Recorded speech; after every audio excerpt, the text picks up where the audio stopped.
हर सिक्के के दो पहलू होते हैं। विडंबना की बात है कि एक ही देश में दो कानून, एक ही देश में दोहरा मापदंड। नमस्कार, आप जुड़ चुके हैं दैनिक शिफ्ट टाइम से। मैं रश्मि शर्मा, कैमरामैन शुभम भगत के साथ। इस समय हम जम्मू यूनिवर्सिटी में हैं।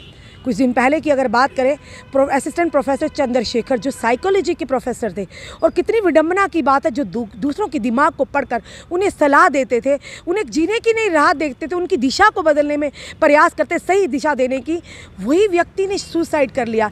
एक सवालिया, एक प्रश्न चिन्ह है। और 3 दिन के अंदर, शुरू से हमने कहा कि दोहरा मापदंड, दोहरे कानून, यानी कि एक व्यक्ति, वो भी उसी यूनिवर्सिटी का एक महिला है जो 10 साल से इंसाफ के लिए दर बदर भटक रही हैं, और दूसरी तरफ प्रोफेसर चंद्रशेखर जी, यानी 3 दिन में आप वकील भी बन गए, गवाह भी बन गए, और आपने सज़ा भी सुना दी। चलिए, एक महिला हमारे साथ, इन्हीं से जानते हैं, इन्हीं की कहानी, इन्हीं की ज़ुबानी, कि आखिर हम किस देश में रह रहे हैं और किस कानून पर हम विश्वास रखते हैं, जो कि जिस कानून की व्यवस्था चरमराई हुई है। मैम, सबसे पहले आपका बहुत बहुत स्वागत है। जी, बहुत धन्यवाद। मैम, क्या कहेंगे, एक तरफ चंद्रशेखर जी और दूसरी तरफ आप लगभग पिछले 10 साल से इंसाफ की गुहार लगा रहे हैं, और 3 दिन में चंद्रशेखर जी को इन्होंने सज़ा भी सुना दी। ये किस तरह का चल रहा है माशरा? देखिए, बहुत ही एक हैरानी की बात है। जब मैंने 2014 में कंप्लेंट लगाई थी, तो उस टाइम जब मेरी, आपने सेक्सुअल हरासमेंट की केस कंप्लेंट लगाई, कौन सी कंप्लेंट लगाई? जी, मैंने इनको वाइस चांसलर को उस वक्त कंप्लेंट दी थी अपनी। पहले मैंने अपने HOD को यहाँ कंप्लेंट दी थी, तो उन्होंने कोई उस पर कार्रवाई नहीं की, तो मैंने वो फिर कंप्लेंट दी थी वाइस चांसलर को। तो फिर वाइस चांसलर ने वो रेफ़र कर दी थी कैश कमेटी को। तो वो जब उसका मामले को फिर कैश कमेटी देखने लगी, तो कैश किस व्यक्ति के खिलाफ हमने कंप्लेंट लगाई थी? मैंने, हम जानना चाहेंगे। जी, मैंने यहाँ पे एक इलेक्ट्रिसिटी कॉन्ट्रैक्टर है हरजीत सिंह, मैंने उसके खिलाफ कंप्लेंट लगाई थी, क्योंकि मैंने बहुत, एक तो कुछ ऐसे इंस्टांसेस हो गए थे, जैसे मुझे बहुत ज़्यादा स्टॉकिंग शुरू हो गया था, और कुछ मेरे ऑफिस का रूम का दरवाज़ा बहुत ज़ोर से मार के वो वहाँ पर आ गया था। तो मैंने ये कुछ, और मेरे को एक दो सीरियस इंसिडेंट्स हुए थे, जिसमें मेरी गाड़ी को 7-8 लोगों के साथ एक गाड़ी लेकर फॉलो किया गया, वो भी थे, है ना, उसमें एक विटनेस भी मेरे थे। तो मैंने ये इनको मैंने इंसिडेंट्स HOD को भी बताए थे। तो मैंने, despite knowing these incidents, HOD ने उनको एक फुल फ्लेज्ड कॉन्ट्रैक्ट दे दिया डिपार्टमेंट में, जो उस वक्त HOD थे प्रोफेसर कुलवंत सिंह।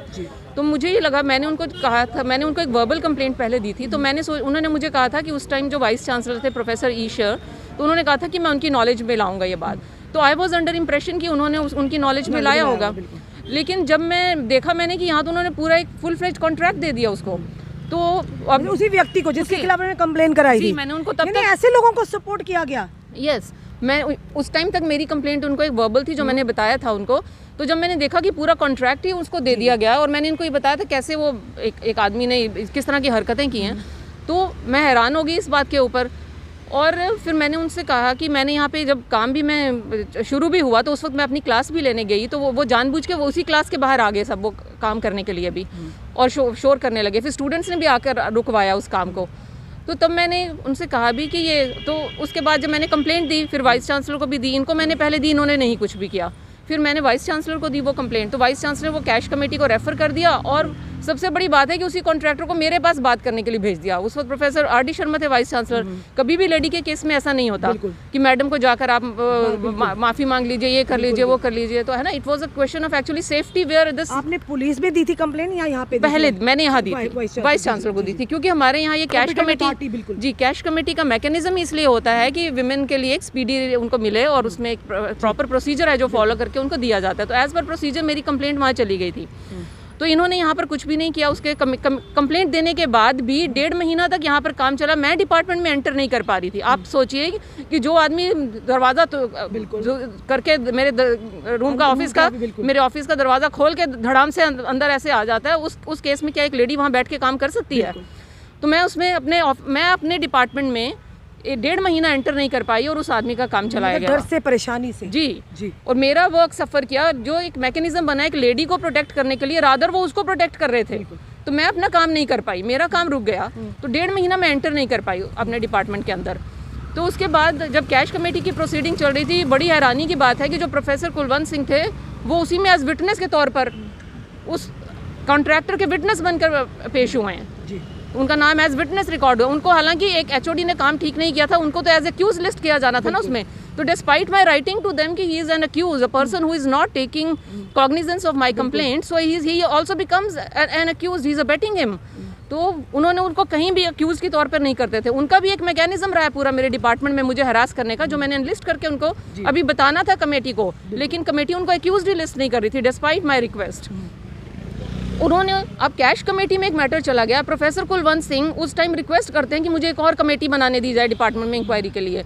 एक चीज़ पूछूंगी, कैश कमेटी में महिलाएं भी थी? जी महिलाएं थी। उन्होंने आपका साथ नहीं दिया?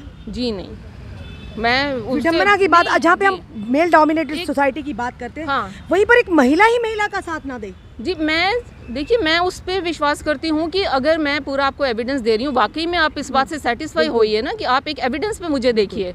मैं भी ये नहीं कह रही कि कोई झूठी कंप्लेंट आए और आप झूठी कंप्लेंट कोई एंटरटेन करें, मैं उस पर मैंने अपना पूरा कहा कि आप एविडेंस के तौर पर देखिए। सो वो कोई उन्होंने, सबसे बड़ी बात ये थी कि कैश कमेटी में मैटर है, तो उन्होंने प्रोफेसर कुलवंत सिंह को एक पैरेलल कमेटी बनाने की इजाज़त कैसे दे दी। और जो प्रोफेसर कुलवंत सिंह बाद में एक विटनेस के तौर पे पेश होते हैं, तो आप समझिए कि वो उस कमेटी उन्होंने किस लिए बनाई थी।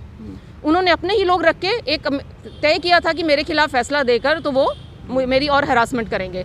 तो ऐसे तौर पर जो प्रोफेसर कुलवंत सिंह पहले ही एक सेक्सुअल हरासमेंट केस में इंडाइट हो चुके हैं, उनको गिल्टी प्रूव किया गया था, उस आदमी को एक लेडी के लिए एक सेक्सुअल हरासमेंट की कमेटी बनाने का इस मामले के ऊपर क्या अधिकार था? क्या इन्होंने उसकी परमिशन क्यों नहीं? और कैश चेयरपर्सन ने, मैंने उनको लिखा कि आपने ये कमेटी में मैं कैसे जाऊं, ये तो परमिटेड नहीं है, तो उन्होंने कैश चेयरपर्सन ने उनको परमिशन दी हुई है कि आप ये कमेटी बनाकर इन पे कार्रवाई कर सकते हैं। इसके अंदर तानाशाही चल रही यूनिवर्सिटी के अंदर। जी उस वक्त 10 साल की बात। जी उस वक्त प्रोफेसर सतनाम कौर थी उसकी कैश की चेयरपर्सन।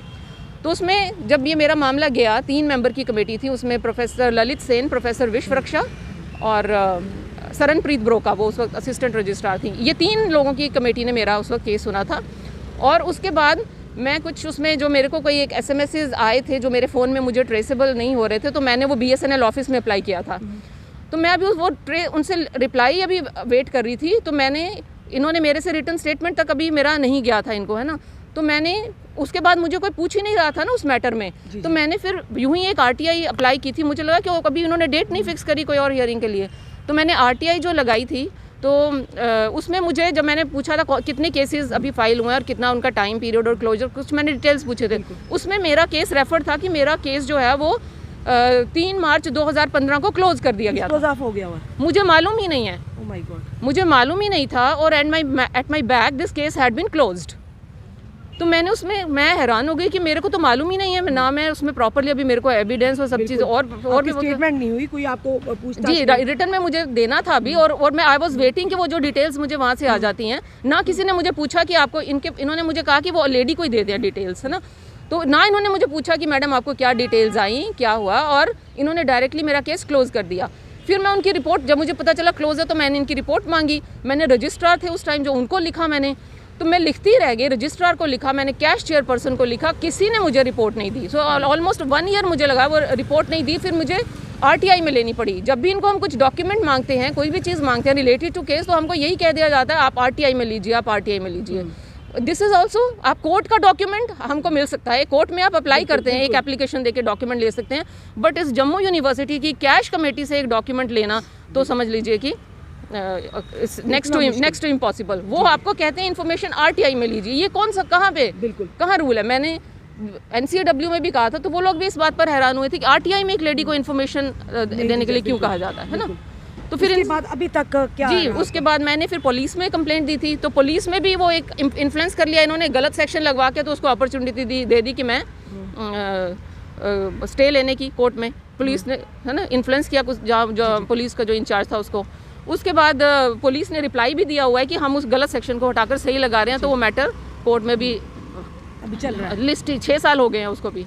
एक FIR रजिस्टर कराना, आप सोचिए कि क्या इस, बिल्कुल मैम, इस स्टेट में हमारा सारी चीज़ों की कौन जिम्मेदार है मैम? जो चीज़ें हो रही हैं, सही में जो विक्टिम है उसे इंसाफ मिल नहीं पाता, जो निर्दोष है जिसे उसे बात करने का मौका नहीं दिया जाता, वो अपनी जान को ही ख़त्म कर देते हैं, यानी दुनिया से चले जाते हैं। आखिर चल क्या रहा है? देखिए ये कानून, ये सब प्रिस्क्राइब जो है रूल्स, इनको कोई फॉलो ही नहीं करता।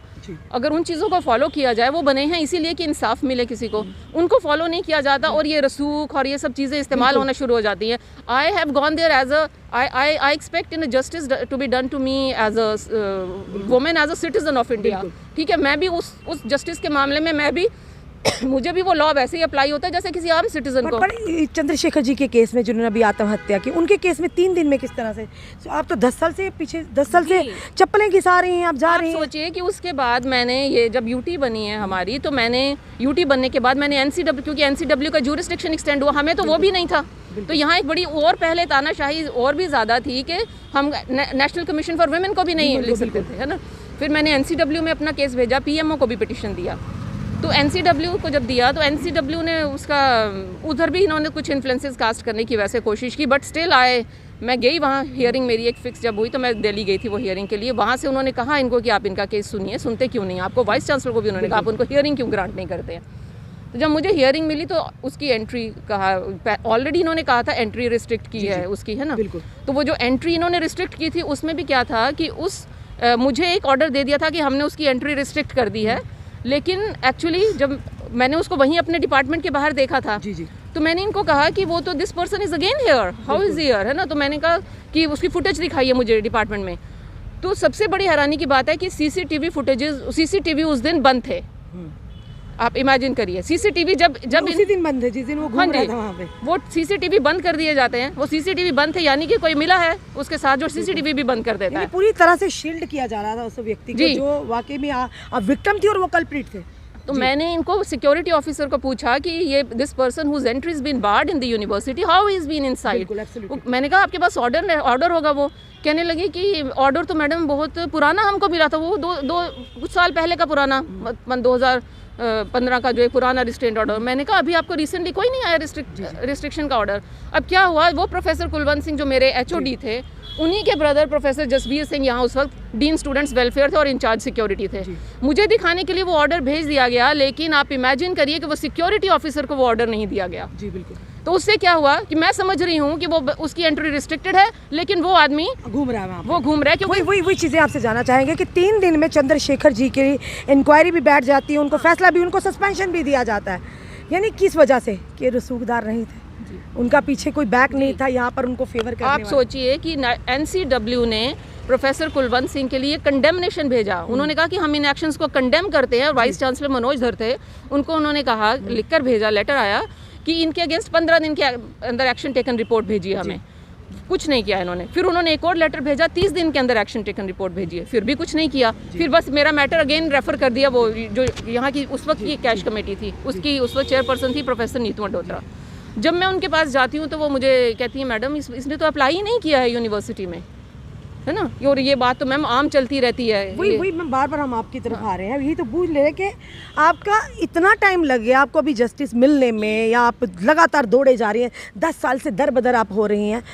तो यही तो कह रहे हैं कि किस तरह से कैश कमेटी की बात करें, यूनिवर्सिटी एडमिनिस्ट्रेशन की बात करें, प्रोफेसर चंद्रशेखर जी के केस में किस तरह से उन्हें सस्पेंशन 3 दिन के अंदर। यहाँ तो चांसलर ऑफिस से भी आया मेरे लिए एक और कमेटी बनाई, एक और कमेटी ने कोई डिसीजन दिया। तो वो चांसलर ऑफिस से यहाँ इनको आया कि मैटर को देखिए। आई हैड गिवन मीडिया में 1-2 इंटरव्यूज जब दिए, तो चांसलर ऑफिस ने कहा आप इस मैटर को दोबारा देखिए। तो जब चांसलर ऑफिस से भी वो आता है तो ये कोई एक कमेटी पता नहीं कब लिखकर भेज देती है, मुझे उसमें नहीं बुलाया जाता। तो एक डिसीजन कुछ लिखकर भेज दिया जाता है और वो रिपोर्ट मुझे मिलती है। जब मैं आरटीआई में कुछ डॉक्यूमेंट्स मांग रही हूँ उसके साथ मुझे वो रिपोर्ट भी वहाँ देखने पर मुझे पता चलता है कि एक और रिपोर्ट भेजी हुई है, वो भी मेरे अगेंस्ट। और ये बड़ी हैरानी की बात है, पूरे ऑल ओवर इंडिया में विशाखा का केस लगता है, मिनिस्ट्री फॉर विमेन जो है उसने सभी यूनिवर्सिटीज़ और एजुकेशनल इंस्टीट्यूशंस बहुत सारे, एक वो जो उनकी तरफ से गाइडलाइंस है उन्होंने सभी अपनी वेबसाइट पर डाली हैं, लेकिन हमारी यूनिवर्सिटी में ये कोई केरला हाई कोर्ट का डिसीजन लगाकर भेज देते हैं। और उनके यानी कोई ना कोई एक नेक्सस चल रहा है, ये तो अब कहने की बात है कि बहुत बड़ा नेक्सस चल रहा है। तो उसके बाद किस तरह से आप अपनी ड्यूटीज़ को रिज्यूम करें, कितना मुश्किल है आपके लिए? बहुत, मैं आपको कहती हूँ कि ये इतना एक मेंटल हैरेसमेंट का इतना लंबा सिलसिला है जिसमें कोई ये बॉदर नहीं करता कि एकेडमिक एक्टिविटीज़ कैसे किए जाएंगे। और या तो ये चाहते हैं कि जो विमेन है वो जो भी अपने एकेडमिक काम में अच्छे हैं उनको इस तरह से हरास करें। नहीं, शायद आप भी अगर कहीं इस तरह से, भगवान ना करे कभी इस तरह सा कदम उठाना पड़े कि जिस तरह से इतनी मेंटल जो यानी कि ट्रॉमा से गुजर रहे थे प्रोफेसर चंद्रशेखर जी कि उन्होंने कहा अब कोई रास्ता नहीं है, जबकि शायद वो अपने आप को समझते होंगे मैं बेकसूर हूँ। और जो 2 शब्द उन्होंने लाइन लिखी थी, सब सत्य पर कहानी झूठी है। जी मैं भी इस बात से बड़ी हैरान हूँ। आप सोचिए कि मेरे केस में 3 अभी HRD में जो मैं PMO को मैंने कहा ना आपको, ये जो पिटिशन मैंने दी थी वो through HRD and higher education को आई है यहाँ पे। तो हायर एजुकेशन ने भी उसमें एक वो किया था, इंक्वायरी ऑफिसर अपॉइंट किए थे, तो वहाँ से वो मेरी फेवर में कुछ आया ऑर्डर, जो मुझे पता चला। मेरे पास एक आया था कि उनके जो यहाँ पे एक इंजीनियर हैं जो उसके साथ नेक्सस में हैं कॉन्ट्रैक्टर के साथ, तो उनके लिए आया था कि हम पुलिस एक्शन इनिशिएट करना चाहते हैं जीवन सिंह ठाकुर के अगेंस्ट, तो आपकी कंसेंट चाहिए। तो मैंने उनको लिखा कि ये आपने इनके लिए तो आप मुझे पूछ रहे हैं एक्शन, बट मेन अक्यूज़ कहाँ हैं? ये तो एक अबेटर चली है, वो मेन अक्यूज़ के लिए क्या एक्शन है? तो वो मुझे, जब मैं उनको वहाँ मिलने गई हूँ तो उन्होंने मुझे बताया कि हमने तो 3 महीने पहले आपके रजिस्ट्रार को भेजा है। कोर्ट से भी डायरेक्शन आए हुए हैं मेरे केस में, फ्रेश डायरेक्शंस इशू करने के लिए पिछले 5-6 महीने से, जिसमें कोई इनिशिएटिव यूनिवर्सिटी ने नहीं लिया। फर्दर उसमें ये जो हायर एजुकेशन से आया है 3 महीने का, वो भी ऑर्डर मुझसे छुपा लिया गया। मैं हैरान हूँ कि इस मामले में यूनिवर्सिटी ने बिल्कुल एक कंसीलमेंट का रुख किया जी, नकारात्मक रुख से अपनाया आपके लिए। हाँ जी, बिल्कुल उसको छुपा रहे हैं, सब दबा रहे हैं, लेकिन इस मामले में वो सबसे आगे आए। तो ये मुझे एक बड़ा एक हैरानी की बात ये है कि चलिए मैम, फिर भी हम आपकी हिम्मत को दाद देते हैं कि 10 साल का एक बड़ा लंबा अरसा और इतनी लंबी जंग लड़ रहे हैं, हम आपके साथ हैं। कभी भी आपको हमारी ज़रूरत हो, हम ऑलवेज आपके साथ हैं। कभी भी आपको अगर ज़रूरत लगे आप हमें बता सकते हैं। धन्यवाद धन्यवाद। ये सुनाया हमने कि हमने पहले ही कहा कि दोहरा मापदंड दोहरे कानून, यानी जो रसूखदारों मनोपली बनाकर चले उनके लिए, आपके लिए कानून भी है, आपके लिए सज़ाएँ भी, सब कुछ माफ़ हो जाती हैं।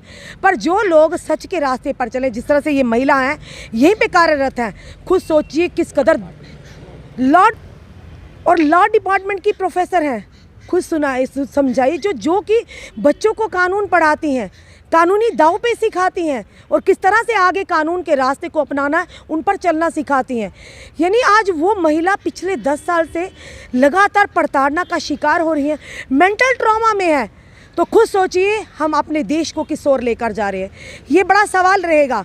ये पहला केस नहीं है, हमारे साथ भी हुआ है, वो आप भी मिसाल सामने हैं, इस मैडम के साथ हुआ है, कई और इतनी बहन बेटियों के साथ हो रहा है। तो कहीं ना कहीं बहुत बड़ा सवाल है, सवाल उठाएंगे भी, उठाना भी है, क्योंकि हम भी इस देश के नागरिक हैं, हमें भी हर चीज़ का अधिकार है, अपनी बात को रखने का अधिकार है, चाहे वो एक प्रोफेसर हो, चाहे वो एक पत्रकार हो, एक आम महिला हो, या किसी भी प्रोफेशन से वो ताल्लुक़ रखती हो।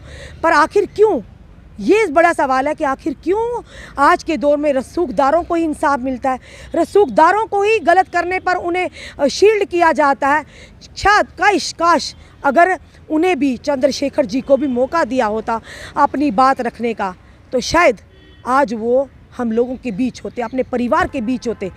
क्योंकि कहीं ना कहीं एक जैम खोया है। लगातार छात्र संगठन, लगातार कई समाजी संगठन ये कह रहे हैं कि उन्हें मेंटल ट्रॉमा का, यानी प्रताड़ना का, दिमागी प्रताड़ना का शिकार होना पड़ रहा था, जिसके चलते उन्होंने, और 3 दिन के अंदर ये यूनिवर्सिटी के पूरे प्रशासन पर और कैश कमेटी पर सवाल उठता है कि 3 दिन के अंदर जनाब आप वकील भी बन गए, गवाह भी बन गए और जज भी बन गए और फैसला सुना डाला, चलिए जी आपको सस्पेंशन दे दिया। और वहीं दूसरी तरफ जो प्रोफेसर हैं जम्मू यूनिवर्सिटी की लॉ डिपार्टमेंट की, क्यों कैश कमेटी का उस समय ये फैसला, क्यों नहीं उनकी सुनवाई हुई? आज 10 साल से वो लगातार भटक रही हैं। यानी अब यूनिवर्सिटी के अंदर भी एक नेक्सस चल रहा है। हम लेफ्टिनेंट गवर्नर साहब से ये ज़रूर उनसे निवेदन करेंगे, आप यूनिवर्सिटी के अंदर भी चेक रखिए कि आखिर किस तरह का माहौल है, जहाँ पर बच्चे शिक्षा लेने के लिए आते हैं, यहाँ पर अंदर इस शिक्षा के केंद्र में महिलाएं सेफ नहीं हैं। कई सारे ऐसे प्रोफेसर हमने सुना है हमारे सूत्रों के आधार पर कि उन पर सेक्सुअल हरासमेंट के केसेस चल रहे हैं, पर वो लगातार अपनी ड्यूटीज रिज्यूम कर रहे हैं। और जो लोग इस केस में मुलविस हुए हैं, वो यहाँ की प्रोफेसर महिला ने जिन पर आरोप लगाया कि वो उन्हें सेक्सुअल हरासमेंट का केस है, वो खुद ही प्रताड़ित हो रही हैं।